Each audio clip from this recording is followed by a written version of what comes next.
तो हम अपना आज का टॉपिक स्टार्ट कर रहे हैं, मतलब that is totally different from the जो टॉपिक्स हम अब तक कर चुके हैं ना। थोड़ा मैथमेटिकल पोर्शन था वो अभी तक जो सॉलिड स्टेट का था, अब थ्योरेटिकल पोर्शन है ये जितना भी है। इसमें मेन मतलब दो ही टॉपिक्स तुम्हारे जो अगर हम बड़े बड़े देखें तो इस यूनिट के बच रहे हैं। एक तो है डिफेक्ट्स, ठीक है, इम्परफेक्शंस और डिफेक्ट्स इन सॉलिड्स, और एक हम कुछ करेंगे प्रॉपर्टीज़ ऑफ सॉलिड्स, ठीक है। ये दो टॉपिक हैं, तो आज हम डिफेक्ट्स को करेंगे। डिफेक्ट या इम्परफेक्शन समझते हो क्या है? मतलब सॉलिड में हम क्रिस्टलाइन सॉलिड पढ़ रहे हैं। Crystalline solid means regular arrangement of particles in solid. तो सॉलिड में जब रेगुलर अरेंजमेंट होती है पार्टिकल्स की, तो उसी को ही हम क्रिस्टलाइन सॉलिड कहते हैं। उस रेगुलरिटी में अगर कोई थोड़ी सी भी, इतनी सी भी, माइन्यूट सी भी अगर इरेगुलरिटी डेवलप हो जाती है, तो दैट इरेगुलरिटी है ना, या हम कहें एक तरीके say that deviation from the ordered arrangement of particles, मतलब थोड़ा भी कोई चीज़ इधर उधर होती है तो उसी एक तरीके से इरेगुलरिटी को हम क्या कह देते हैं? डिफेक्ट या इम्परफेक्शन। मतलब परफेक्शन नहीं है तो उसको हम क्या, कहीं भी छोटा सा भी अगर परफेक्शन हमारा कहीं डिस्टर्ब होता है तो दैट इज़ इम्परफेक्शन, है ना। कि सीधी सीधी लाइनें हैं, मान लो 10 बच्चों की, 10 बच्चों की 100 बच्चे हैं, एक बच्चा हल्का सा इधर हो जाए सीधी लाइन से, तो वो क्या हो गया? Imperfection in that order arrangement. समझ रहे हो बेटा बात को? तो कभी भी किसी भी क्रिस्टलाइन सॉलिड की रेगुलरिटी में अगर थोड़ा सा भी अगर कहीं इरेगुलरिटी डेवलप होती है, कोई डेविएशन डेवलप होता है, तो उसी को ही हम क्या कहते हैं? डिफेक्ट या इम्परफेक्शन कहते हैं।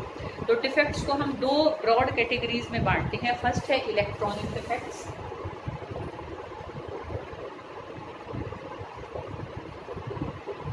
ठीक है, और बेटा दूसरे होते हैं एटॉमिक और पॉइंट डिफेक्ट्स।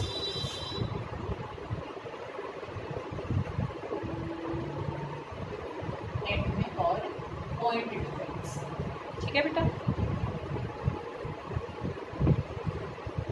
अब देखो बेटा, इलेक्ट्रॉनिक डिफेक्ट्स तो एक यही है कि भाई सिंपल इलेक्ट्रॉन्स की अरेंजमेंट में अगर कोई इरेगुलरिटी आ गई तो वो इलेक्ट्रॉनिक डिफेक्ट है, ठीक है। चलो इसी को पहले मैं समझा देती हूँ, फिर इसके अंदर फर्दर 3 टाइप्स हैं और उनकी भी फिर फर्दर टाइप्स हैं। तो ये टॉपिक थोड़ा सा हमारा बड़ा होता है, बाकी ये तो एक सिंगल ही है। तो इलेक्ट्रॉनिक डिफेक्ट्स क्या है कि whenever irregularity arises in the arrangement of electrons, ठीक है, मतलब रूम टेम्प एक तरीके से ऐसे समझो कि इलेक्ट्रॉन्स को बेसिकली जब बॉन्ड बनी तो एक उस बॉन्ड के अंदर ही रहना चाहिए, या अगर मान लो आयोनिक कंपाउंड होता है तो जैसे सोडियम ने इलेक्ट्रॉन दे दिया, क्लोरीन ने इलेक्ट्रॉन ले लिया, तो जो भी उनके आउटर मोस्ट इलेक्ट्रॉन है वो अपने लोएस्ट लेवल में रहे, ठीक है बेटा।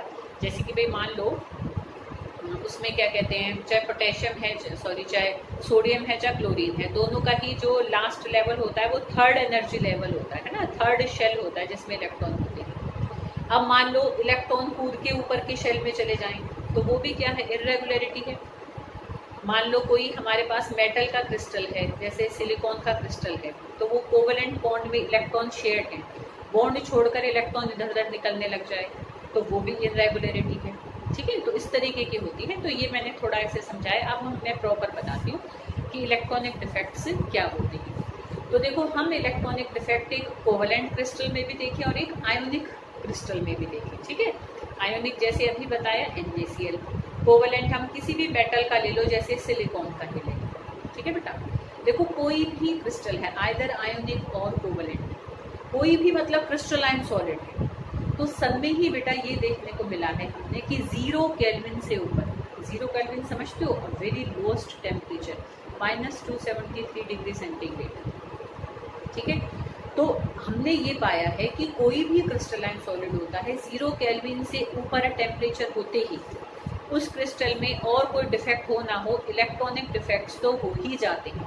मतलब इलेक्ट्रॉन्स को इतनी एनर्जी ही सफिशेंट है अपनी नॉर्मल पोजीशन को छोड़ने के लिए, कभी कहीं से तो कभी कहीं से। समझ रहे हो?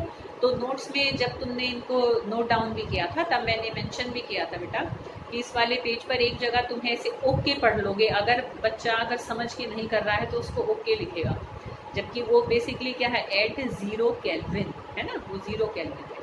तो 0 केल्विन से ऊपर सारे क्रिस्टलाइन सॉलिड्स में इलेक्ट्रॉनिक डिफेक्ट्स तो हो ही जाते हैं। कैसे होते हैं?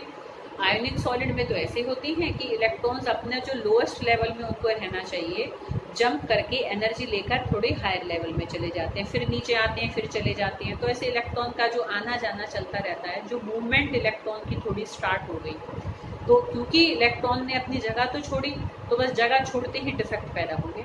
तो आयोनिक कंपाउंड्स में तो कैसे होते हैं, एनर्जी लेवल में ऊपर और फिर नीचे आने में जो इलेक्ट्रॉन घूम रहे हैं उसी को ही हम इलेक्ट्रॉनिक डिफेक्ट कहते हैं।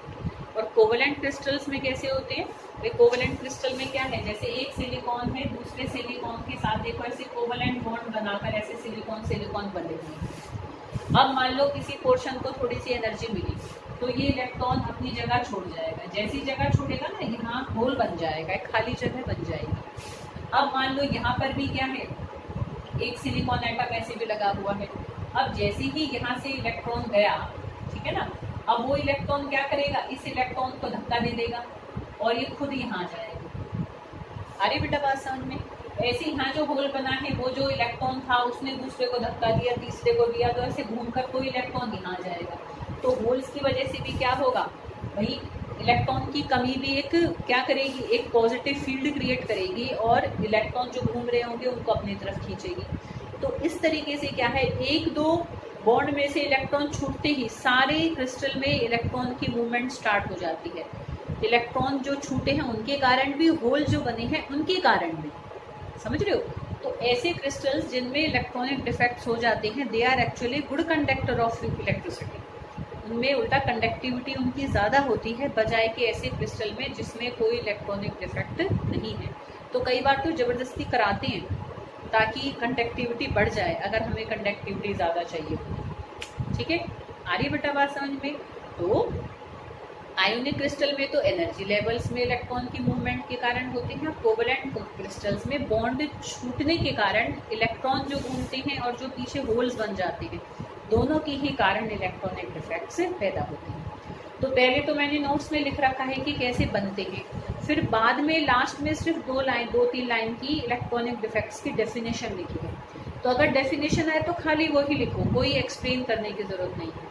ठीक है, इन केस डिटेल आए तो आगे वाला पोर्शन लिखो। ठीक है बेटा, ऐसे। तो this is all about electronic defects.